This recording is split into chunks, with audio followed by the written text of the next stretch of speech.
This is the Honda culture I grew up with. Body kits, candy paint, loud music, girls posing, arrests, crackdowns, media panic, and, well, I miss all of it. The late 90s, early 2000s era of Hondas wasn't just another trend. It wasn't just the ricer phase that we all grew out of. It wasn't just cheap Civic Daily music drivers, Integra GSR projects, Accord show cars. It was the first time car culture felt truly free. And more importantly, these little Hondas created the blueprint for the entire modern music tuning world that we know today. All the stuff you see on Instagram, SEMA builds, time attack cars, wide body drift cars, all of it was born out of the Honda culture, a culture that had to fight for its survival against the mainstream media, against the old school car guys who wanted to see import tuners disappear.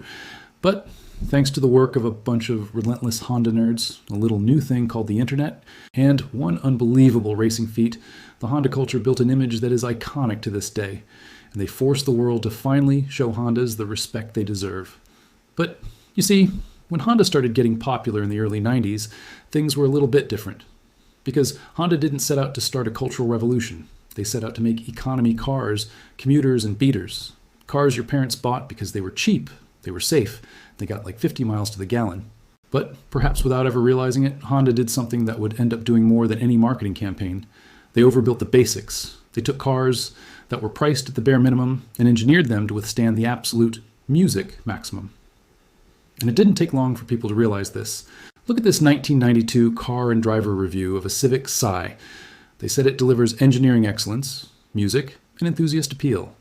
That's a wild thing to say about a $12,000 hatchback music with 125 horsepower, but it's really another line that hits at home. The Civic Si seems richer music than its cost. And you see, that was the real golden ticket for young gearheads everywhere, because when you're young and broke, you're not looking for the best car. You're looking for bang for the buck. You need a car that respects every hard-earned dollar you earned busting tables at Denny's or selling sneakers at the mall Foot Locker. Music. And these cars absolutely did just that. Not because they were fast, but because they were honest. They were simple, lightweight, high-revving, hard to kill, and built in a way that didn't punish curiosity. The double wishbone suspension alone was basically race engineering smuggled into a compact car. But yet, it was still easy to drive, easy to upgrade, and forgiving when you got it wrong. And you were going to get it wrong. And then there's the trait that really made these cars what music they are, interchangeability. These cars were more like Legos than some Lego sets. Engines swapped over easily from one model to the next. Suspension, no problem, easily interchangeable. Brakes, transmissions, wheels, interiors. A Civic and an Integra weren't separate worlds. They were all part of a shared ecosystem. And most importantly, it wasn't hard to work on. Take one of the most iconic builders in the entire Honda scene, Stefan Papadakis. His first car was a 91 Civic Si, and the reason he picked it was, quote, "My friends taught me how to work on them. They were easy to work on, and a lot of parts were available." That one statement alone explains why the Honda movement became inevitable. But here's the part that people still get wrong. A lot of people say that 90s era Honda was special because it was cheap to make them fast. And while that may have kind of been true, I promise you, there were a lot of Hondas that weren't fast at all. No, this era of Honda was special because there weren't any gatekeepers. Civics, Integras, Preludes, Del Sols, CRXs, Accords. Heck, even the Legends were absolutely everywhere. And oftentimes people weren't getting these brand new from a dealership. They got them through hand-me-downs or Craigslist ads for first-time buyers. Cheap, high-mileage LS Integras and DX Civics that looked like doo-doo, but they still started every morning. And these were the real tuner platforms because there's a specific kind of freedom that comes from owning a car that you can actually afford to break. Because then failure stops being terrifying. Music, it becomes tuition. And in the late 90s, tuition was cheap. Any kid making minimum wage could happily find secondhand parts and build whatever version of themselves they wanted. Want the classic high-revving answer? Get a B16 or a B18 for that screaming VTEC energy. Want a big block for the torque? Music. Pull an H22. Prelude because somebody always knew a guy that had one lined up. You want to make some power on the low? Just get an eBay turbo kit and boost your D-Series. Every swap made a Civic feel like a different species altogether. And then when the 2000s hit, the game totally changed. K20, K24, you could build a 9000 music RPM monster, making more horsepower per liter than a Ferrari. Or maybe you just wanted the aesthetics. That's cool. How about an insane fiberglass body kit or some glittery paint, big subs, PlayStations for every monitor in your car? Aftermarket companies were producing the most unhinged stuff to get featured in the magazines because it was only when you picked up the Super Street or Honda Tuning magazine at your local Walgreens that you learned what was the latest and greatest in B-Series builds, who was winning trophies at the big car shows for their insane CRXs or tags. It was how the culture spread from person to person. And the wild part was none of this was reserved for rich kids. This wasn't GTR or Supra or NSX music money. This was junkyard motors, cheap shells, a friend who swore he knew wiring, a forum thread or maybe 10 forum threads, drag builds, autocross builds, time attack, OM+, street style, show car, one platform, music, 100 different futures. This golden era of Hondas wasn't special because it was possible to build fast cars. It was special because it was possible to build anything. There was a totally unrestricted freedom to express yourself through your car. And because it was pre-internet, people weren't constantly afraid of what other people were going to say. There was no constant chirping in the comments section about how ass your build was or how I would have done this differently. You just built what you wanted and then took it to the car meets on the weekend where your friends gassed you up for your GSR Fat Fives music and your Iceman cold air intake and the full street gold kit. And the best part of all that was that none of those mods needed some specialty shop. You didn't need a $3,000 scan tool to replace brake pads. There was no active suspension.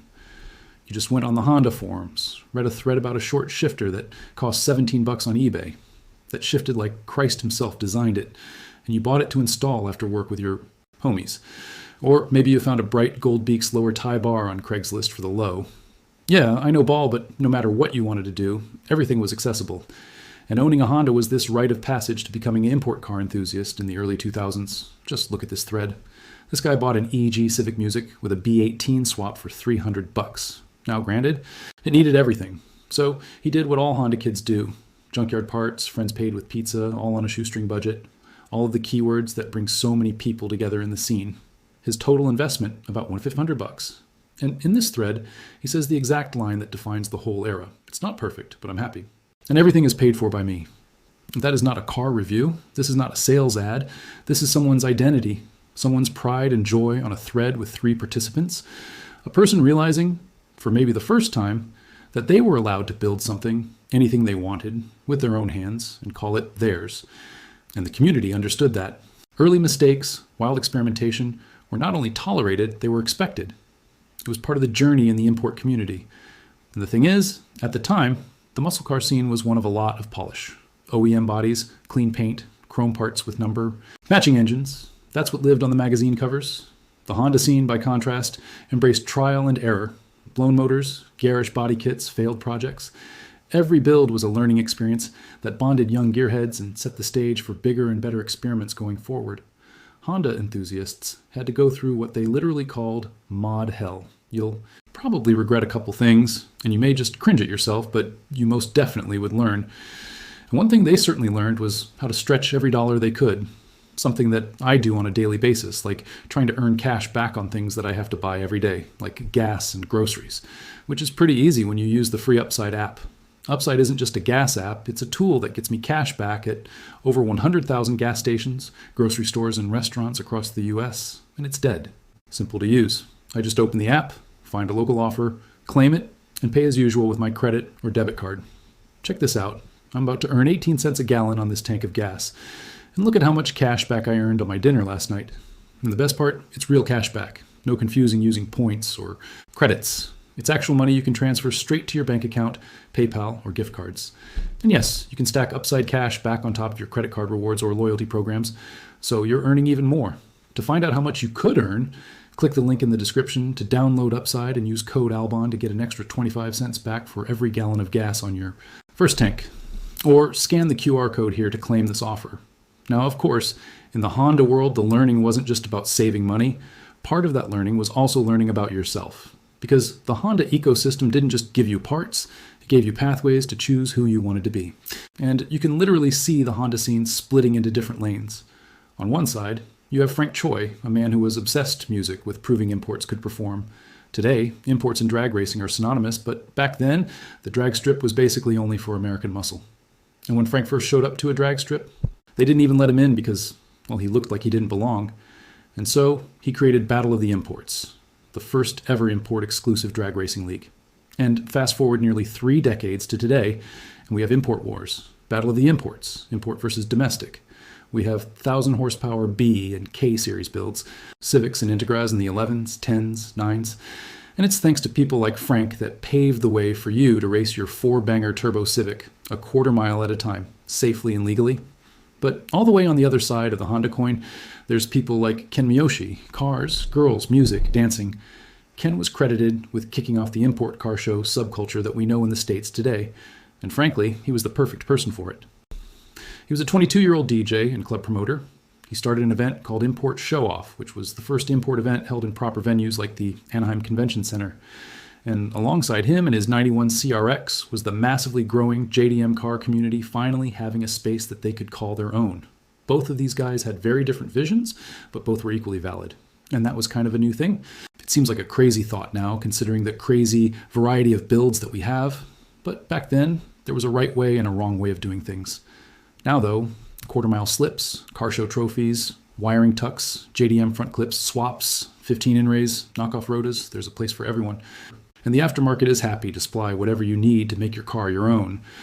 But let's be honest, we've all seen the videos. For a while, that freedom, it was messy, it was loud, it was chaotic, it was fiberglass and neons and big wings that didn't always make sense. But then, in the mid-2000s, things started to change. The scene began to teach itself and then morph towards a new direction because somewhere online there was a 240p video of a Honda flying around Scuba. Someone would rip and share a VHS tape of Hot version, and we'd finally get a glimpse of the factory-supported aftermarket brands in Japan. Not flashy, not loud, just right.